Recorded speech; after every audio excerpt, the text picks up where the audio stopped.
bir il önce herkesin gözü Bakıda idi. Bizim ise fikrimiz Azersun Holdingi bu tarixi zirvədə ən düzgün şəkildə təqdim etməkdir.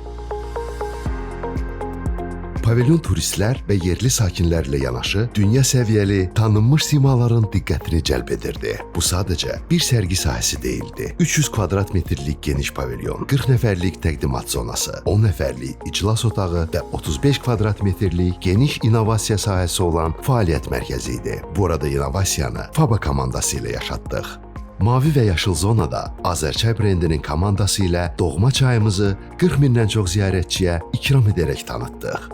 Bununla kifayətlənmədik. Azersun Holdingin ictimaiyyətlə əlaqələr komandası ilə 45 tədbirin proqramlaşdırılmasını və koordinasiyasını həyata keçirtdik. Bütün iştirakçılar rəqəmsal qeydiyyatdan keçdi və 5000-dən çox ziyarətçiyə Azersun Holdingin korporativ imicinə uyğun ideya və dizaynını hazırladığımız promo məhsulları hədiyyə etdik. COP29-un atmosferini kənara da daşımaq üçün media gücümüzü istifadə edərək 20-dən çox podkast epizodunu lentə aldıq.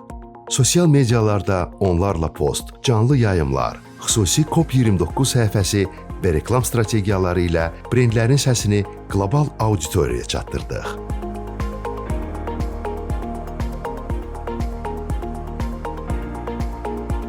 Bu layihənin arxasında Azersun Holding, FABA, Sustainera Solutions ilə birgə əməkdaşlıq çərçivəsində 32 nəfərlik əsas heyət və 25 dəstəkçi əməkdaşın işbirliyi dayanırdı. COP29 bizim üçün təkcə bir layihə deyildi. Biz həm Azersun Holdingin, həm də Azərbaycanın qlobal arenadakı uğur hekayəsinə töhfə verdik.